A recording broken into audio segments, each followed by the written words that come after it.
Hey, what's going on? My name is Mike O'Toole. This is the Dispatch. We're in the studio again, and usually it's just me doing the talking thing, but we're gonna mix it up tonight, open things up.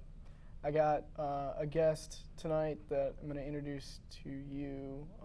He's gonna be doing a show here, and so before we premiere his show, he's gonna be hanging out with me tonight. I want to introduce you to AJ8. What's up, man? How you doing, buddy? Hey. So first, let's start off with what's up with the name AJ8. Good question, Mike. Yeah. There's a John 5, and as you know, Nicky 6 of Motley Crue. And there's a John 5. He used to be, he's a great guitarist, actually. He used to be a guitarist for Marilyn Manson, and I think presently he's with Rob Zombie. Cool. So he's John 5, which is the number 5, and Yep. Nicky 6, he writes SIXX, Right. but I like the 5 as in the number 5 instead of FIVE. Okay. So I figured if there's a John 5 and a Nicky 6, that there's room for an AJ8. Yeah. So step aside, guys. There's a new kid in town. Cool. Okay. So, so you got kind of an interesting bunch of interesting different stories. I know you want to get into acting and that whole thing. And you're here. You're gonna be. We're gonna get you set up, and you're gonna do your own show. Kind of showcase those stories. AJ's Showcase 8 Ball. Yeah, AJ's 8 Ball, exactly. Showcase kind of those stories, and get you out there. Because you're a character. You got stuff. All these kind of crazy stories and stuff. Did you So want I'm to? told, Yeah. So I mean, did you want to share some of those, or we could talk about whatever you want. It's, Yeah, I have an interesting story. You heard of Molly Hatchet before, right? Yeah. Right on. Well, I was at I actually met the guitarist, and I didn't know it was him. Yeah. For about 3 days, I didn't know it was him. I was at motorcycle club's 3-day party, and it was 4th of July party. Yeah. And we're all hanging out and stuff, and like there was this guy there, and nobody kind of like knew who he was. I thought he was with this guy thought he was with that guy thought he was with me and stuff, So after about 3 days, we're all over one of the members' houses in his kitchen and stuff, and this guy leans over to me and says, what do you do for a living? At the time I was doing masonry or something. And I said masonry, and I said, why? What do you do for a living? He goes, I'm the lead guitarist of Molly Hatchet. And I said, yeah, okay, have another drink, So one of the members of the motorcycle club went in the back room, came out with an album cover, and handed it to me, and I went like this. Like a double take. Yeah, no, actually I took like a triple take, and I went, well, I guess you are the lead guitarist of Molly Hatchet. I was kind of like, wow. And I actually bought a tape of them about a month ago, and I was like, I remember you about 20 years ago at the clubhouse. So yeah, that was a funny story. Mm-hmm. Kind of weird. Cool. And, so what's some other stuff? I know you're big into martial arts. How did you get started with that? What's that story? I got into martial arts about 25 years ago. I guess you could say I was always like fascinated with it, that you could make your body do these crazy things and stuff. And I guess I lost my father when I was young. I guess I really never had anybody teach me how to fight or box like most fathers teach their sons and stuff. And, you know, I'd see fights at school and I was like, you know, wow, you know, that's what fighting's all about. I guess I'd like to learn and stuff. So then, you know, the fascination with martial arts anyway. And from day one, I guess I was always a pretty good street fighter. And then I got into martial arts, and then I got to the point that, like, at the time I was big and tattooed and everything, and I really never had to pay for any karate lessons because everybody kind of wanted this big tattooed Frankenstein for a teacher, and I pretty much never had to pay for a lesson or anything, and went from there. So you went from kind of there's like just the street fighting stuff, and then martial arts is kind of this like fluidity to it. There's like a put some style, technique to it and stuff, right? Yeah. Like I said, I was always a pretty good street fighter, which helps, you know. Yeah. A lot of barroom brawling, stuff like that, you know. Yeah. A lot of drinking days. Yeah. But you know, it's all in the past. Right on. So as far as like the past, I know you lived in Florida for a while. Yeah, Pompano Beach, Fort Lauderdale, Hollywood. Right on. So what's some stuff that went on there? Well, that's where I first started getting into this business, modeling, acting. But every time I got an interview, or I should say had a chance to land a job, was always when I was back home in Mass. And if you're nobody, which I wasn't am, they wait like 5 seconds for you, you know. Yeah, it's rough. I actually got called for Bad Boys 2. I got booked for it, and blew it though because I was home in Mass, and my agent called me up one day and said, I hope you're sitting down because you just got booked for Bad Boys 2, but you blew it because you can't be down there in like 20 minutes. Yeah. But, you know, everything happens for a reason and stuff, and, you know, pick up the pieces and move on. And there's a funny story about, we were talking earlier backstage. I like to tell people the story about the motorcycles. I was at the beach one day on Atlantic Boulevard in Pompano, and I was across from a parking lot, and I heard all these motorcycles start up. So like we all like looked over the parking lot. You know, we thought like we're gonna see all these leather people and stuff like that. Big biker guys. Yeah, these big burly guys, tattooed and stuff. You know, like 10 of them started up. It sounded like, you know, hell breaking loose and stuff. And all of a sudden, like one at a time, like 10 motorcycles pulled out, and they had like these Playboy bunnies on them. They were like, everyone was like, you know, nicer looking than the other. Their motorcycles were probably like $50,000 a piece, $60,000, you know, nicer than me and my friends ever had. And, you know, I was kind of just like, wow, check this out, you know. But that's Florida for you, you know. Playboy Bunny City, you know. Different than the girls here, right? Yeah, you could say that, as you know. Yeah, we were hanging out on Saturday. We were hanging out on Saturday night. You know. Yeah. So you don't have to mention that. Right. Yeah. But yeah, I think it's cool that at least we've you know, hooked up and you're here, gonna push forward and, you know, do your show to get yourself out there, and then kind of, you know, do stuff like we did the stuff with Mick Cusimano, who's a local filmmaker. Yeah, Mick, yeah. Yeah, he's a character he's himself. A trip, another trip. It's fun though. It's fun. Yeah. He's got some cool stuff, and some cool stuff coming up, I hope. Yeah. And you're gonna be in it too, right? Yeah. So and then our buddy DL Polanski, who's also a filmmaker. Yeah, I just met him.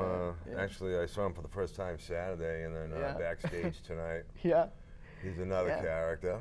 So that's kind of, I guess, what you have to do is, I mean, in terms of trying to do the acting thing and trying to do sort of these different artsy things. Is kind of just hook up with these different types. Man, and it's all kinda- fun. All yeah. fun. Definitely fun. Right on. Practice, which Lord knows we could all use Yeah, yeah. at this point. I mean, that's kind of what I do. Is I throw myself into these things, and then you just kind of meet different folks, and at least you have something at the end of the day. You know, you've gotten a little more comfortable with stuff, Yeah, and you exactly right. you know. So, and if it turns out good, then that's a bonus. But at least it's experience, you know. You can say. Like, Absolutely, yeah. I'm looking forward to working with Mick Mhm. and DL. Sounds Yeah. like fun. I guess Mick has a gangster scene or something coming up. Yeah, he wants to do like the a rooftop chase rooftop, scene yeah. or something. Yeah. So. Yeah, that sounds like fun. Get Larry in on it too. Get Yeah. Larry up on the roof, Yeah. wherever Larry is. Yeah. Hi, Larry. Alias Abs. Yeah. Yeah. I mean, it should be interesting. Yeah. Mick always does. He's an animator too, like a cartoonist. So he'll shoot like the live action stuff, and then he'll mix in his weird like animations into it. Really? So should be interesting. I guess the idea with the rooftop chase scene thing is like he's a cartoonist and he draws that happening, and then you guys come to life. So, but, I mean, he's got it all scripted out. I mean, that's the thing with these things too. Is like I always have to. I mean, you have to like script it all out and get everything ready, because you get all these people together, you know, and you want to like get right to shooting and get going.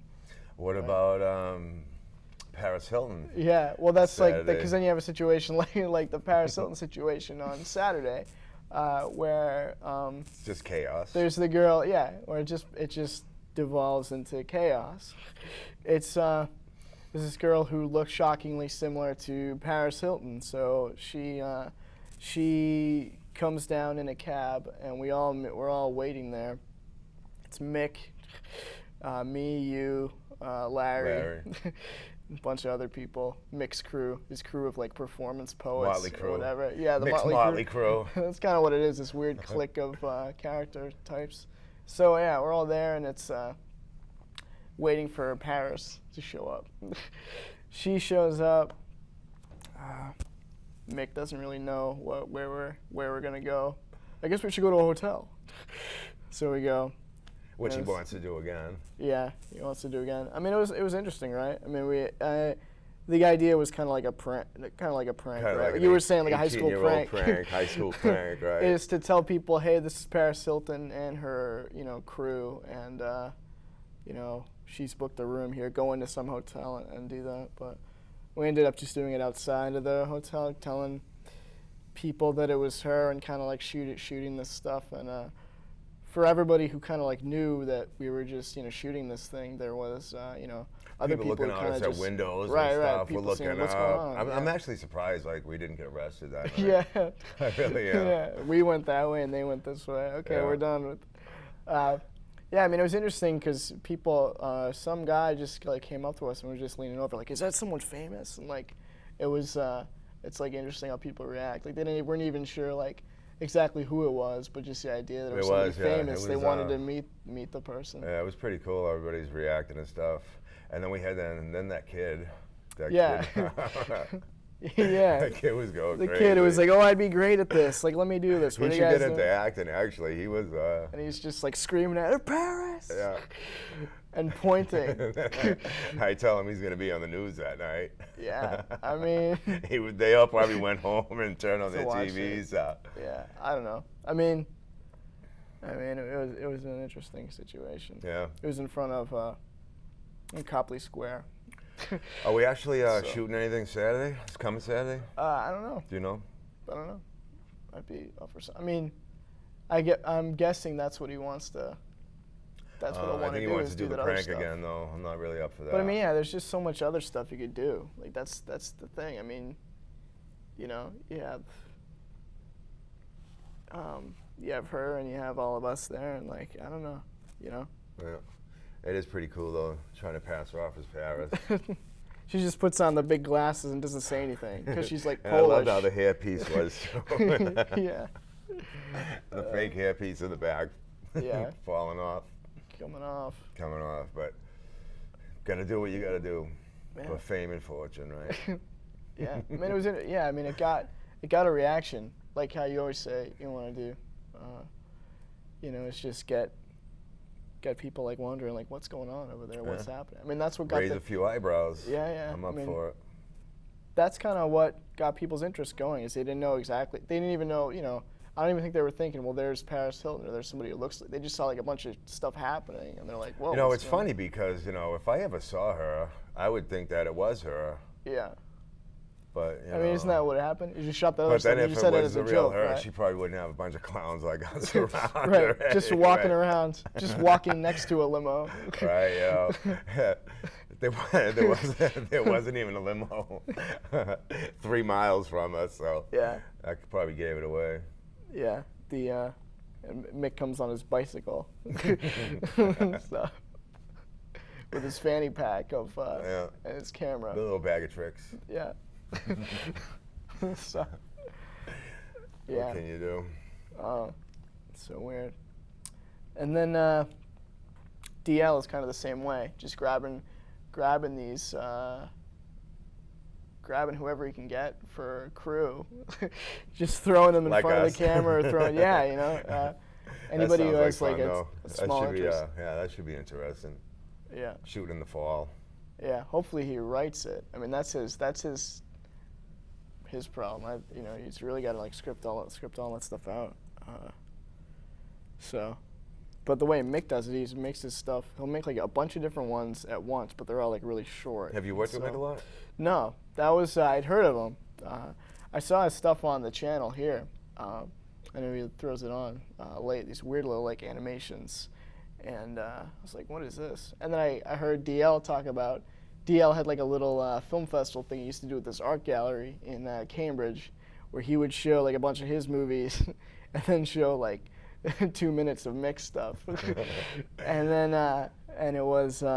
Those two kind of like. They're kind of like rivals, unspoken yeah. rivals, Right. because they're both kind of artists, writers, and movie makers. So just sort of those eccentric types. Rivals, right? Yeah. Do they hang around together? Like No. he showed up Saturday. Yeah, no, that was just a random. That was like a It was walk-on weird. Like I appearance. saw him Saturday, and then Yeah. tonight he's backstage. I was like, yeah. "There's that dude Yeah. again." He's always hanging here, doing either editing a movie or something, or like posting stuff online about his stuff. Like I'll help him do some promotions stuff, and I guess he just got he got like an interview piece in the Weekly Dig about this festival thing he's doing. Where is this theater he shows his movies in? This one's gonna be at the Coolidge, and then Where's a that? couple weeks ago, it's in Brookline. It's by, where is it? It's around where the Cleveland Circle. And people pay to get in this place? It's like $5. Really? Yeah, but I mean anybody. I mean he has like a guy helping him out, chipping in money. I mean, it's kind of like a one-shot thing, if people show. That's why we kind of do And whatever you we and can Larry to starred promote in one it. of DL's pictures? Yeah, we help What him was out. it? What'd you guys It's do? kind of like you show up and he's like, "Oh, okay, get here," and suddenly you're What in character did you the guys movie. play? But it's like the way he writes it, man. It's like crazy. It's like one piece at a time. What one did you scene. play? I was playing this college. This guy who just got out of college, and he was working at this. He was working at this like company, and he made this like invention and was trying to like get somebody to build it for him, and then he loses his job and can't get anybody to make this thing. So the whole movie was supposed to be about. What'd Larry play? Larry played this guy who was working somewhere else and was trying to find these buried coins. So suddenly, like, he's rich, and he doesn't know what to do with the money. Really? And then and then there's this other guy. Andy played this guy who gets Andy into was this in it too? scuffle with his boss. Yeah, we're all scuffle with his boss, and then he accidentally kills him, or the boss has a heart attack. Really? And so they think Andy's character killed him. And so it was supposed to be sort of like a commentary about the recession. How this person loses their job, this person has a bunch of money, but life still like sucks for them and stuff. You know, I mean, the concept is interesting. It's just like DL like takes on too much at once. Like with he wants to do because he wants to keep creative control. You know, so he wants to do all the stuff himself, which is cool. You know, like the DIY thing. But I don't know. It just gets crazy. I mean, it was a good experience and it was good like practice for me. Like in terms of acting, I know like what didn't work for me and what did, and so I'll always help him with that stuff. Yeah, definitely. But, yeah.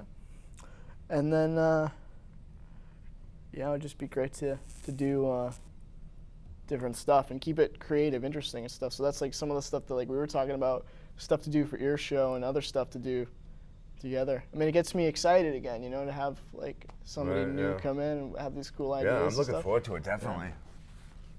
More the merrier. Yeah, yeah. Practice makes perfect. Yeah, so I think it'll be. I think it'll be interesting. Hopefully we'll be doing something this weekend with Mick. Yeah, just not the Paris Hilton thing. Yeah, I know. Yeah, the Paris Hilton thing. I mean, something with her. I mean, oh yeah. You know, but yeah, the prank's done. Yeah, you know. Next time, cut the check for the pranks. No more pranks. Yeah. And then she was doing. I like the autographs she was doing. Just Paris. Yeah. Scribble, yeah. And then some guy would just come up there, here, and like she do the arm. Yeah. And that's enough for them. They just wow, and they walk away. They don't even question. I was thinking of that too. She was a good sport about it. She kept going back and forth, and she was playing the part pretty good. She's jumping into it. It's interesting. Think she. Like Mick met her at like a party or something. I think we created a monster. I think she. It's gonna keep coming back. I think she. I think she likes it. I think she likes the attention. I'm surprised though that it's almost like she was surprised when we said she looks like Paris Hilton. Yeah, no, I was gonna ask her like, I mean, she must have gotten something like that before, you know. She could probably work as Paris Hilton's double or something. That's what I was saying. Is like she could do it on the side, make some cash doing like appearances or something. Absolutely. Because I'm sure some of those guys who were asking for her autograph must have like known that it wasn't really her. They're just into the idea of like I said, I would if I saw her, without you guys, I'd have to look twice at it. Yeah. But I don't know. Some people probably actually thought it was her. Yeah. You know. That's what people are just so into the celebrity thing. Like I was saying, the guy was just like, "Is that someone famous?" Like they were not even, like it doesn't even. Where was that? Like we're like going to the trouble of this is Paris Hilton, and they didn't even care. They just see this girl. Who said that though? Who said that? Just some guy who walked up to it. It was just me and Larry, and it was while those kids were kind of crowding around her. Yeah. I must have walked away at that point. And what did he say? Was it someone famous? He just said, "Is this someone famous?" And we're like, "Yeah, just go up through it." Like, so you could do it with anybody. You could have, you just walk out with like a crew of people and be like, "It's AJ8." And they'll be like, "Who?" "From that band." "Oh, okay, get an autograph." And just do the hand sign, just do the sign, like you're playing to the crowd. Right, yeah. and they'll just buy it. Crazy 8. Yeah, Crazy 8s or something. Yeah, right. That would be the name of your album. Yeah. See the new AJ8's new debut album, Crazy 8. Yeah. That's cool. With your tunes. That'll be the next prank. Yeah. That'll be next week's prank. Yeah. That's what I'm surprised he didn't get into that. So let's talk more about your show or what you want to do with it. You know what I mean? Like talk about some of those ideas you had, or what you want to get a rise out of people. Want to get how you said, you were kind of started out not being into kind of getting in front of the camera, and now you're really into it. You hook up with all these types who are we're all kind of rooting for each other. You're gonna do this show, and what yeah, I'm gonna basically something like we're doing now. Just tell different stories that happened to me in my lifetime, I guess. Which I really don't have to make stuff up because things that happen to me are like real weird wherever I go or something. Just follows you. It just follows me. It's like I have a sign, you know. If you're weird, talk to me or come up to me or something. I just have, I think I have a guardian angel with a weird sense of humor or something. But it's cool, you know. Wouldn't have it any other way. Never a dull moment. Yeah, right on. Like a lot of things weird things happen to me at concerts. Mm-hmm. So what are some of those I things? went to an AC/DC concert one time, and I had a cousin who got us tickets. So for months, all I heard was, "Oh, we got these dynamite seats. Oh, it's gonna be great." And finally, the night of the show was directly on the side of the stage. Couldn't even see the stage. It was like when I say directly on the side of the stage, it was inside of the stage. And his sister was there, and his sister's husband were all there because we all had tickets. So I said, "I'm out of here." I said, this ain't happening. It was actually the Ball Breaker tour. And I said, "I'm out of here. I'm just going to wander around and stuff." Right. So I'm wandering around. I'm up on a balcony, and I happen to look down, and I saw a kid I went to high school with and actually moved to Florida with, this kid Kenny. And I look down, and all of a sudden he comes up, and he walks away, and I'm trying to get his attention. I'm up on the balcony, right? And he walked away from me. He started talking to some girl, and then he looked like he was walking down to the floor again, like close to the stage. So I'm like, "Oh, I'll never see him again." And it was almost like he heard me say that, which of course he couldn't, but he comes back up. All of a sudden he starts walking towards me, and I went like this, and he looked up at me, and like his eyes bugged out, and he handed me a ticket. Yeah. And I grabbed the ticket, and it was a front row seat. Nice. And I thought he was saying like, "Oh, aha, look where I'm sitting, you're up on the balcony," you know. I thought he was throwing it in my face. So I said, you know, "Yeah, here." I went to hand it back. And he goes, "What are you doing?" He goes, "Come on." He goes, "That's your ticket." And I'm like, "What are you talking about?" He goes, "Come on." So I went around, I went down, and we go down to the floor, and I still have that ticket to this day, unripped. Nice. Because obviously they ripped the tickets in the, you know, when you walk in. Mm-hmm. And what happened was, how he got the tickets was some rich guy about an hour before the concert called him up and said, "I have like 12 extra seats, front row, sell them, eat them, give them away, do whatever you want, you know." So we walked down on the floor, and I hand the lady the ticket, and there was a guy behind her, and like it was unripped, and she kind of didn't know, like, you know, what to do with it. So she goes, "What do I do with it?" And the guy behind her goes, "Let him in." So she handed it back to me unripped. So we walked in and went right up the front, and then there was like 10 other people that I knew, all my friends and stuff, were front row. Cool. So I ended up watching the whole AC/DC concert front row. Nice. And after the concert, we all met outside, me and my cousin and his wife, and cousins and her wife. All right. And I mean, her husband. All And right. I told them when cut you off, but we got to wrap up. All right. But you can catch the rest of this story on AJ's 8 Ball, right, man? All right, so thanks for checking out the show, and tune in again, and hope you come back and you check out AJ8's show, AJ's 8 Ball.